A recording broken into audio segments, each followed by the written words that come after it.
Hey guys, welcome back to my YouTube channel. Today I'm bringing to you another missing video in my missing series about missing people, obviously. Today's case is going to be a German case again, and it's actually quite active and new case. The young girl has only been missing about a year, so it's quite active. And it's not a cold case, and everything can still happen. So I just checked on the internet to see if there's any new information before I start filming, because I don't want to leave anything out. If I find anything interesting, there was an article from 22 hours ago and there wasn't much new information in there.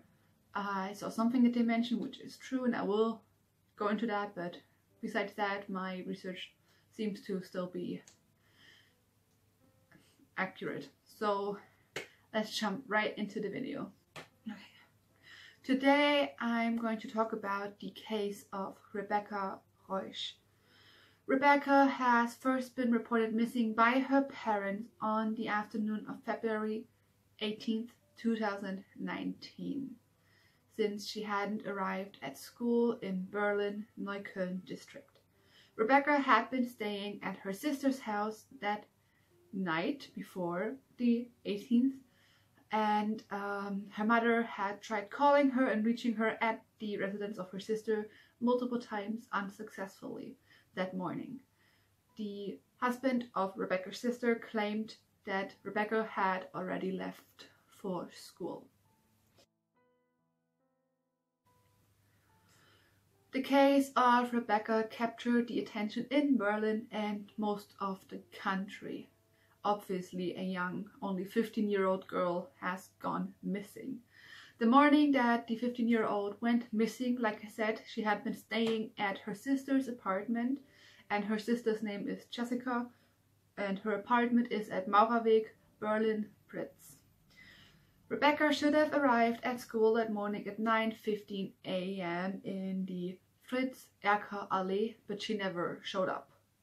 Since then, there has been no trace of Rebecca, and police no longer rule out that she could have been the victim of a crime. Now I'm going to go a little bit more into the description of Rebecca that day she went missing and in general. Rebecca was 15 years old when she went missing. She would now be around 16 or turning 16. I'm not sure her birthday. I have it somewhere here, but she would be 16 now, I think.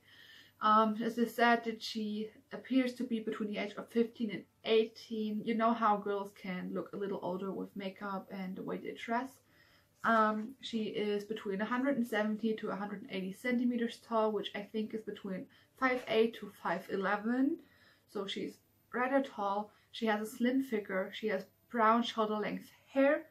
And the day she disappeared, she was wearing a pink plush jacket, a white hoodie with the words "Rap Monster" in capitals on the front, blue jeans torn at the knees, black and white Vans sneakers, and a large beige pink handbag and red backpack.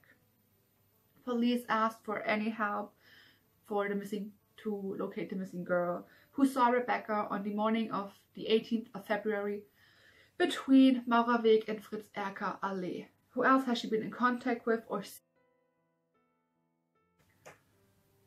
Okay, so Rebecca's sister Jessica left the apartment at around 7 a.m. that morning to take her daughter to the daycare center and then go to work. Her husband has been interrogated twice by police, and he claims that he came home on Monday morning at around 5:45 a.m. from a corporate party and saw Rebecca, or Becky as they call her, sleeping on the couch in the living room. Rebecca, or Becky, had been using the Wi-Fi at around 6 a.m. the morning that she disappeared. But when her mother called around 7:15 a.m., the phone had been switched off. Rebecca had been staying at her sister's apartment over the weekend and was supposed to return home to her parents after school. Her sister's and her parents' apartment are about 4 kilometers apart. I don't know how many miles that are, but I'm going to put it up on the screen for you guys. So like I said, school started at 9:15 that morning, but according to her sister's husband, Rebecca left way earlier than that. She left around 8:30 a.m. according to Florian R., that's his name. And she took her school bag, her phone, and apparently a blanket that is missing from the home. Her parents think that she might have met someone that she was meeting up with. Now, in the beginning, it was claimed that Rebecca doesn't have a boyfriend, and then later it was claimed that she does. I am not sure if she does or doesn't have a boyfriend, but I can tell you that the police waited 3 days to investigate because they thought she would just turn up. The runaway phenomena. I just quickly want to say that this is something I've heard in a lot of cases from the US, from the UK, and all over the place, and it is a thing in Germany too. An underage child goes missing and police think, well, guess they're just going to turn up someday. This is ridiculous. Rebecca's mother believed that she is being held against her will and asked the public to check in their sheds and basements for her daughter. Police were trying, when I researched this, to get into her WhatsApp account. I don't know if they have been successful with that. I didn't see any updates on it. I know that they used tracking dogs and they didn't find anything useful using those tracking dogs. Somebody from school said Rebecca had gotten into a quarrel with another girl at school, and the police questioned all her classmates because there was evidence or a suspicion of bullying against Rebecca, and a few of her classmates claimed that Rebecca had wanted to change schools. Now, I wonder if her family knew about that she was being bullied or that she wanted to change schools, because I did not see that confirmed anywhere. I also can't tell you if the police really confirmed that there was bullying or that these statements were truthful. The tabloid press continues to speculate on the details of the case, and because of that, several unsubstantiated rumors took foothold online. After the case was broadcasted on TV, the national attention obviously grew even bigger, and parents of Rebecca started to sadly receive anonymous calls from people harassing or threatening and blaming them for Rebecca's disappearance, which is sick. Police also voiced their critique on the parents for going to the media instead of talking to the police, and that the media released details that could hamper their investigation. But at the same time, the family has critique on the police for not acting fast enough, and so does the public.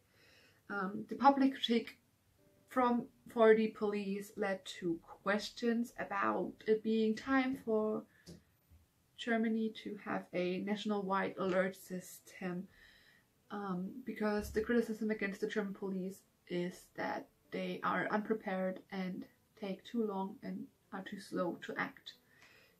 Now, the people in Germany, the public, is asking for a system like the Amber Alert system in the USA, for example, that distributes info and immediately to radio, television, social media and messaging apps. Or there is another system in the Netherlands that allows police to contact around 11 million of their country's 70 million inhabitants in 15 minutes. Now, her brother-in-law, Florian, was with her on the day or the morning she disappeared and was held in police custody for a while. I'm not sure if he's still held. I can look that up. They did do a search of around 50 square kilometers. I'm going to put up what that is in miles. In a forest in Riblas, Brandenburg. And this search began on the 7th of March 2019. It involved more than 20 homicide officers, several search dogs, helicopters and divers. And police started searching there after they received around 1,200 tips around or about this area after the case was broadcasted on TV. The search was unsuccessful though, and not continued, though a plaster cast was taken of tire tracks found at the location, and I think the search ended on the 14th of March in the evening. Police have classified this case as a homicide investigation and are saying that the chances of finding Rebecca alive are decreasing day by day. Florian R. is still the main suspect since he was the last person to have been seen or have seen her, which is just natural. And his mobile phone data shows that he was alone at home with Rebecca. Florian's car was also searched, and they did find fiber of the missing blanket and hair from Rebecca in his car, although the blanket was from the house or the apartment he was living in, and Rebecca was his sister-in-law, so both of these things could have been in his car from a different time. It is not that unusual that these things would be found in his car, so it's definitely not enough to say he's guilty of anything. Florian was first arrested at the end of February 2019 and then released due to a lack of evidence, and then arrested again on the 4th of March.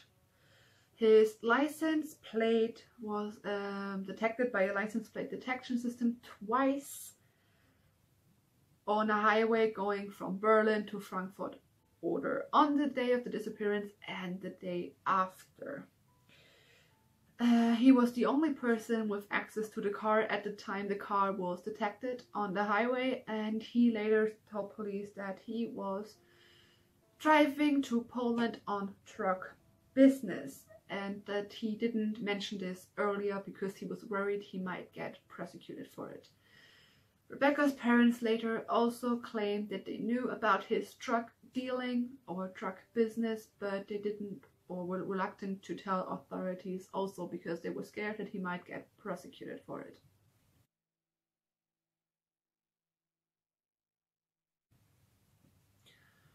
Rebecca's father first was very reluctant to share any details about this, which also made the suspicion on the family worsen. Obviously, it looked weird. Then he later told on TV that he could not explain why Florian was on the highway on that day and the day after at this time, but he claims it has nothing to do with Becky's disappearance. And I quote Rebecca's father on this topic and issue: "His detection on the highway is related to another thing, but I cannot say that, and I hope this clears up now." And also, Florian, just talk. Clarify the issue so that the whole search goes into the other direction and in the right direction. We have to find Becky. So the latest update I had on here is from the 19th of July 2019, where a witness claimed that she had seen Rebecca on the morning she disappeared on a bus at around 7:30 a.m. on the bus line 171 towards Rudo. Quote, "At about Kröpjerstadt, a tall girl got on the bus. She was so energetic you couldn't miss her." The 41-year-old witness says that she's pretty sure that this girl was Rebecca. She claimed the girl was wearing light clothes with a pink jacket and black sneakers, had a backpack and a blanket. The family says the blanket missing from Jessica's apartment is pink and violet colored. The family is disappointed in the police work. They do not believe that Florian has anything to do with Rebecca's disappearance. So this is all of the research I had, and like I said, I just looked it up online to see if there's anything significant new. There were a few articles that were new. This case is very active still, it's not that old. There was just talk about tips coming in and calls coming in. And the thing I wanted to talk about is I saw an article where her father was talking about having renewed hope. And he has renewed hope that Rebecca is still alive because there recently is a case that is also unwinding in Germany that happened of a 15-year-old boy. And this boy had been missing for 2 years and was recently found alive in an apartment inside the closet. The apartment belonged to a 40-ish year old man who was also distributing child pornography, as far as I heard. And because of that, Rebecca's father said that he has regained new hope that his daughter could also still be alive somewhere and just held against her will, which is also obviously a possibility. If you want me to do a video on the whole case of the missing boy, I can do that. It's very interesting. When I saw the news, I was shocked. Obviously, it's crazy to think about, so let me know. And now I'm going to go into the... now on to the theories. Theory number 1 is the runaway theory. There was talk about potential bullying at school, the fact that Rebecca left earlier than she would have had to go to school, and that she took the blanket is a little weird. The first thing I thought about when I heard about the blanket was a picnic. I don't know why. Maybe she was meeting someone and they had intentions of running away together. Then I also wondered if it is normal for her to take 2 bags to school. I just thought that back when I was in school, I only usually had 1 bag, not 2, but maybe that was normal for her. Maybe she had gym that day, or I don't know, maybe her backpack was small. I don't know, it just made me a little confused. Then there is the sighting on the bus, although there has been no contact towards the family now for almost a year, and I think that's a little strange. If she actually ran away because of the bullying, I don't see why she wouldn't talk to her parents or her sister.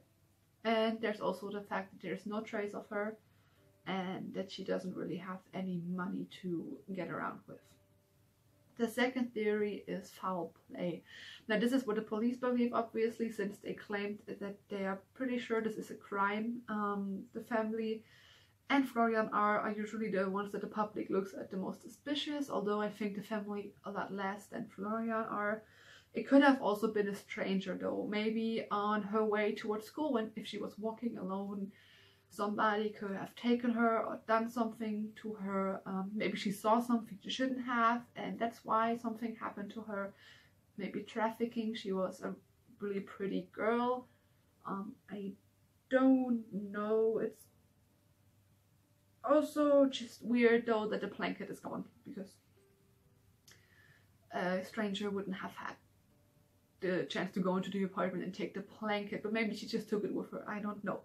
Or maybe she didn't even take the blanket. Maybe Jessica and Florian left it somewhere or forgot where they put it or lost it somewhere. I don't know. It's just a little weird that the blanket is missing. And the third theory is suicide. I saw some people talk about this theory because of the bullying, but I honestly think that's rather unlikely since there's no evidence of where she is. I know some people go to great lengths to not be found or not be identified when they commit suicide, although I think a 15-year-old girl wouldn't have thought that far. I don't know, where would she have gone? I don't believe in that theory. I don't believe she committed suicide. I believe there's a crime here. I'm hoping that we can have a resolution like in the case of the young boy, that we can find Rebecca alive. Like I said, this case is rather young. It's been not even a year, almost a year since she's been missing, so I still hope that we can figure out where she is and that we can bring her home safely. If you have any information about the whereabouts of Rebecca Reusch or what happened to her, please contact the Berlin Police Department at 030-466-4555700. I hope we can find Rebecca soon. Leave your theories in the comments. Be respectful though, please. And I hope you enjoyed this video, and I'll see you in the next one.